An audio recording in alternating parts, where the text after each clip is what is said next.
Então, pessoal, uma boa tarde a todos.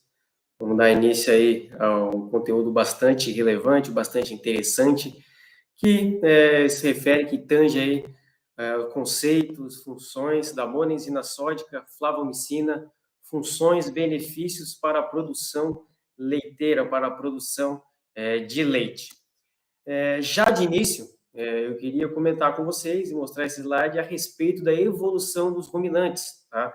Que são animais aí que evoluíram, evolutivamente ao longo da história, eles evoluíram comendo capim. Então, a digestão dele, todo o processo digestivo, evoluíram comendo fibra, alimentos fibrosos. E para que isso fosse possível, eles têm um estômago, um compartimento muito especial, né? Que difere de nós humanos, monogástricos e alguns herbívoros, que se chama o rumen, tá? Muito conhecido por vocês, por isso esse nome ruminantes, e esse compartimento ele é especializado para digestão, para degradação, digestão e aproveitamento de alimentos fibrosos, né? Uma silagem de milho, um capim, um berrés capiaçu, né? Então, é bastante importante. E esse rumen, ele é muito, ele é essencial ao longo do processo digestivo dos animais, né? Por conta que ele é a casa de milhões de micro-organismos. Então, bactérias, protozoários e fungos, que têm um papel fundamental, que é transformar os alimentos que caem dentro do rumen de uma maneira que os bovinos, né, que as vacas, principalmente, né, conseguem aproveitar. Ou seja, quando a gente fornece os alimentos numa dieta, a grande maioria vai servir primeiro de alimento para esses micro-organismos, que vão trabalhar nesse alimento, modificar esse alimento e transformá-lo de maneira que o produto final seja, aí, então, aí absorvido pela parede do rumen, e aí sim as vacas, os ruminantes, eles têm um proveito aí do que foi produzido depois da fermentação, ingestão e degradação dos alimentos feito por esses micro-organismos. Como é que esses micro-organismos, assim, eles transformam o alimento? Primeiro, então, eles utilizam grãos, capins, né, fontes de carbono, seja carbono aí estrutural ou não estrutural, para se proliferarem e se desenvolverem, né? Feita essa degradação desses carbonos, né, tanto estrutural. Quando eu falo de carbono estrutural, eu quero falar principalmente de alimentos fibrosos, né? Capim, silagem, pastagem. E quando eu falo de carbonos não estruturais, normalmente eu me refiro aí principalmente a grãos, né? Que são carbonos aí que vão fornecer a energia de maneira mais rápida. Então, metabolizando, degradando aí esses carbonos, eles produzem ácidos graxos voláteis, tá? É muito interessante que a gente comece a ter contato aí com essas nomenclaturas, que é algo que vai ser fundamental para a aula de hoje.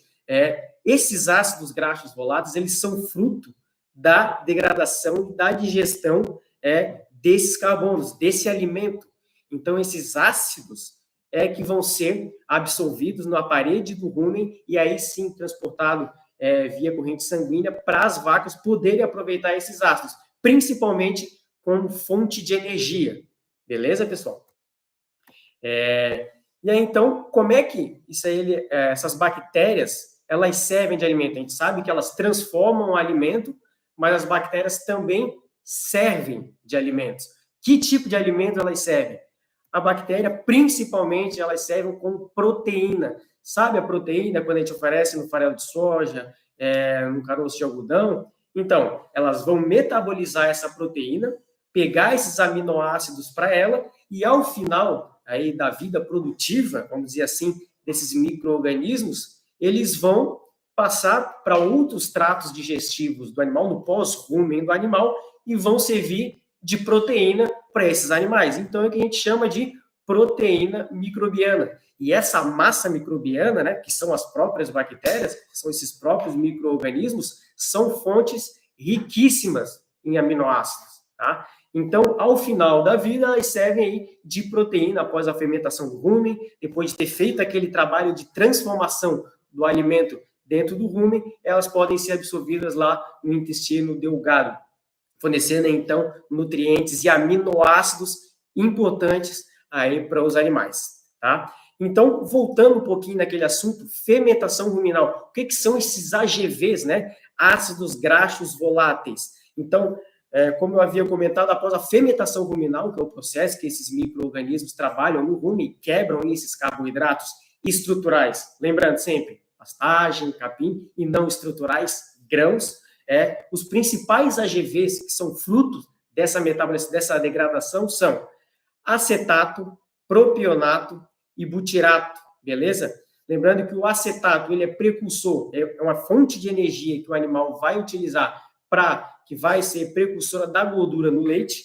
O propionato, ele é precursor de produção de glicose, e sempre que a gente fala em glicose, a gente fala de volume de leite, e butirato, que também é uma fonte de energia, também precursora aí da gordura do leite, beleza? Então, a qualidade, a quantidade e o equilíbrio entre esses três ácidos graxos voláteis produzidos dentro do rumen vão ditar a quantidade de energia que o animal vai ter para a produção leiteira. Então, a produção de leite é um processo que demanda muita energia, por isso a fermentação eficiente aí no rumen é fundamental. E desses três ácidos graxos que eu comentei, o único deles aí que vai ser precursor de glicose, e lembrando, glicose aliada à produção de leite, é o propionato, tá? É o propionato.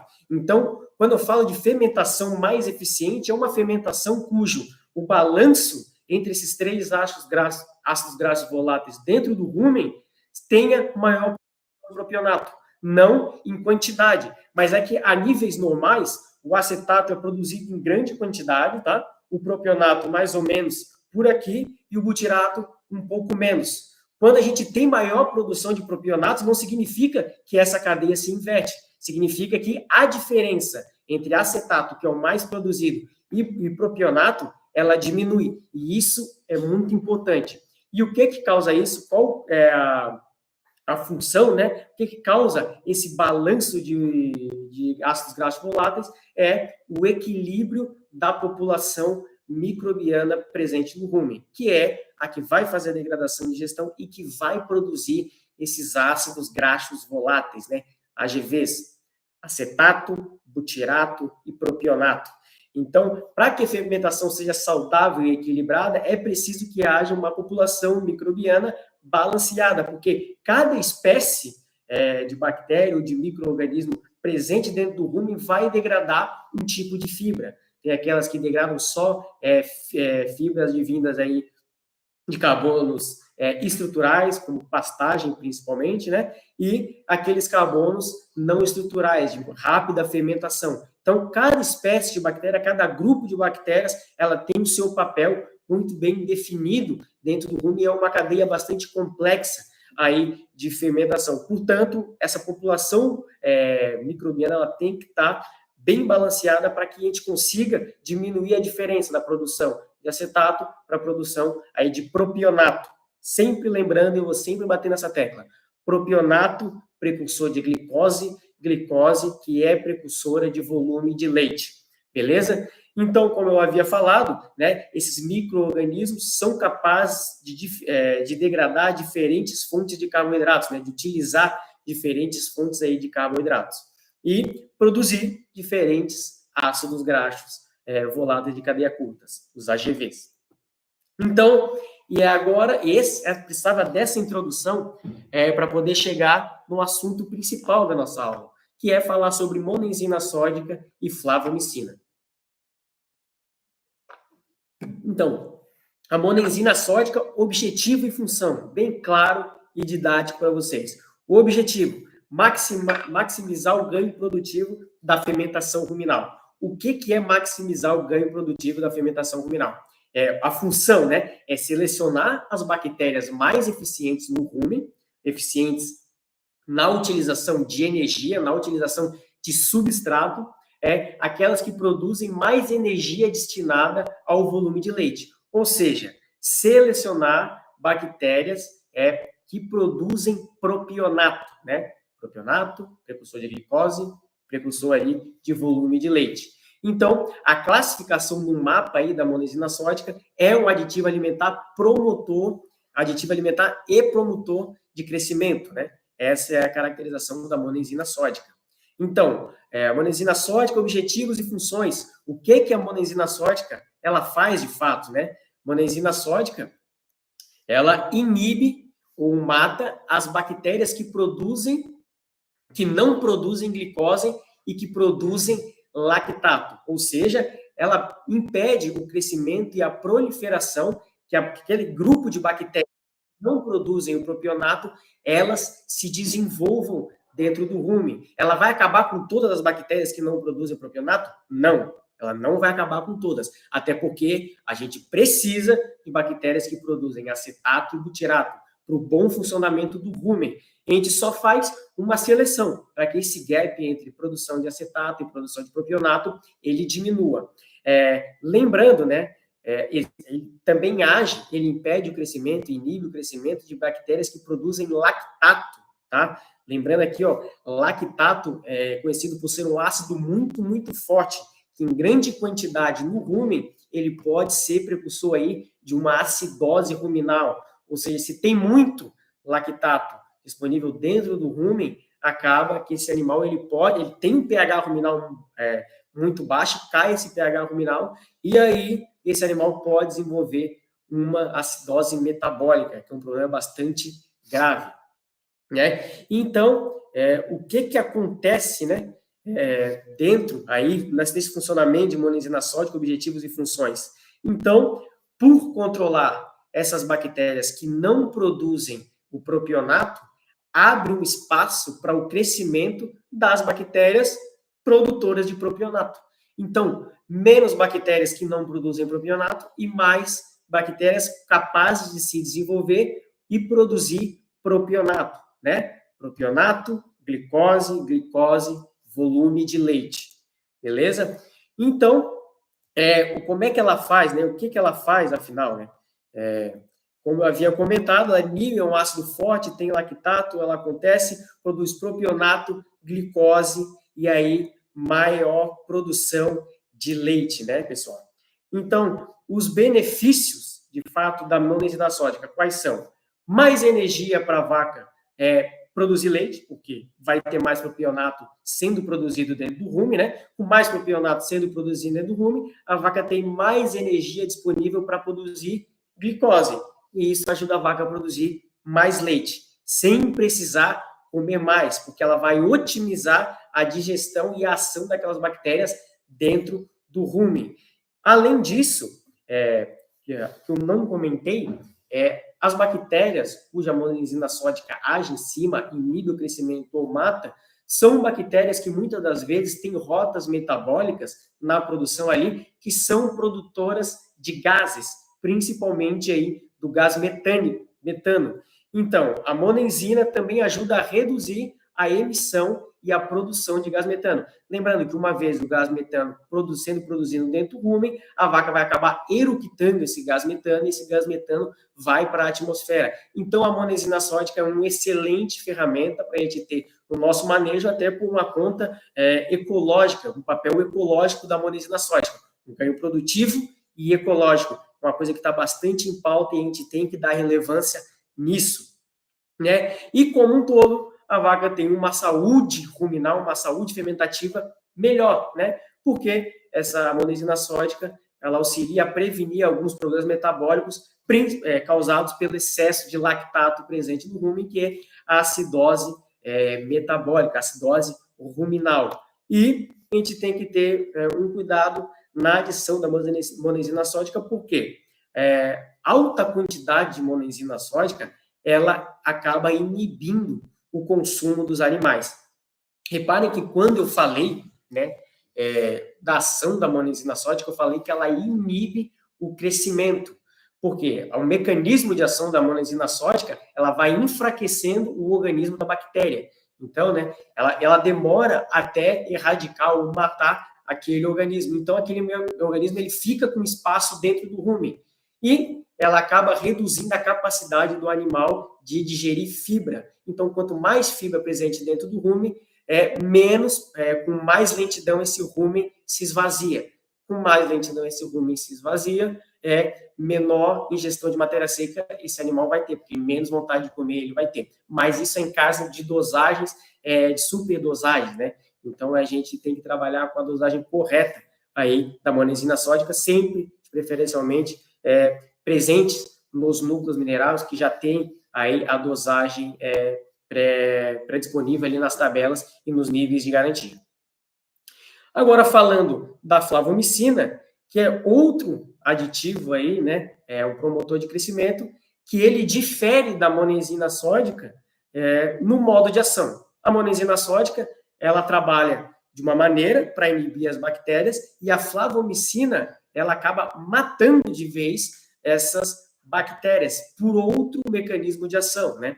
Então, o objetivo da flavomicina também é maximizar o objetivo da fermentação ruminal, selecionar as bactérias mais eficientes no rumen, né? Aquelas que produzem mais energia útil para a vaca, no caso, útil para a lactação, né? Porque a energia útil também pode ser acetato, também pode ser propionato. Mas para a lactação, para a produção de volume de leite, é o propionato que é a principal ácido graxo volátil, que é a principal energia para a vaca, né? Então, o que ela faz, né? Muito parecido com a monesina sódica. Ela também mata as bactérias que não produzem propionato, e reparem que aqui eu falei mata, e não inibe o crescimento. Mata por quê? Diferente da monesina sódica, a flavomicina acaba agindo diretamente naquele organismo de uma maneira muito mais rápida. Então, ela acaba matando ali aqueles micro-organismos de maneira eficaz, eu não digo, mas mais célere, né? Então, essas bactérias que não produzem propionato e que produzem lactato, né? Lactato tem a ver com a acidose ruminal, excesso de lactato está aliado a uma acidose ruminal. Então, o que acontece? O que acaba acontecendo? Então, ela abre também o espaço para que outras bactérias produtoras de propionato se desenvolvam no rumen. Então, mais propionato, mais produção de glicose, mais leite. As duas funções bem características de monesina sódica e flavomicina. Então, fazendo aí um comparativo entre essas duas moléculas, esses dois aditivos, monesina sódica é um ionóforo, tá, pessoal? A flavomicina, ela é um antibiótico, são duas classificações diferentes, principalmente pelo mecanismo de ação, né? A monesina sódica, ela é bacteriostática, ou seja, ela vai enfraquecendo aquele micro-organismo até ele parar de se proliferar e acabar morrendo. A flavomicina não, ela é bactericida, ela mata na hora aquele micro-organismo. Monesina sódica, pelo fato de ser bacteriostática e permanecer com aquele micro-organismo por algum tempo dentro do rumen, ela acaba inibindo o consumo. A flavomicina, ela não inibe o consumo, porque ela mata e aquele micro-organismo vai embora. Então, ele abre espaço dentro do rumen. E, em comum entre esses dois compostos, é o aumento de produção do propionato. Lembrando, são 3 ácidos graxos voláteis, né, pessoal? Produzidos pela fermentação. Acetato, propionato e o butirato. A nossa intenção é selecionar bactérias produtoras aí do propionato. Propionato, precursor da glicose, e glicose, que é precursor aí da produção do volume de leite. E a nossa linha de núcleos, né? Tanto o nucleolac, que possui a monesina sódica, minerais quelatados como uma das grandes tecnologias, e aumento na produção de leite pela participação aí dos minerais quelatados, maior absorção, e a monesina sódica, que vai trabalhar naquele aumento de propionato, portanto, que está associado à maior produção de leite.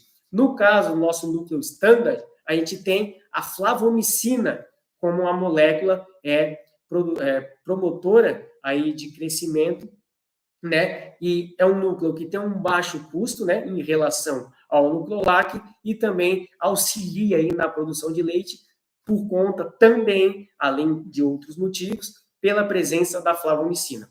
Lembrando que nucleolac e núcleo standard posicionados para vacas em lactação. E em uma outra linha a gente também tem o núcleo plus para gado de corte, nesse caso, com a monenzima sódica e flavomicina trabalhando juntos, né? Então, a gente melhora a eficiência alimentar e melhora o ganho de peso. Pessoal, uma aula bastante breve, explicando um pouquinho do rumo e o funcionamento, produção de ácidos graxos voláteis, acetato, propionato e butirato, e a função da monenzima sódica e flavomicina. Porque para entender a importância desses dois compostos, desses aditivos, a gente teria que entender que existem esses ácidos graxos voláteis e que esses ácidos são fontes de energia para a vaca poder produzir. Então, muito obrigado aí, pessoal.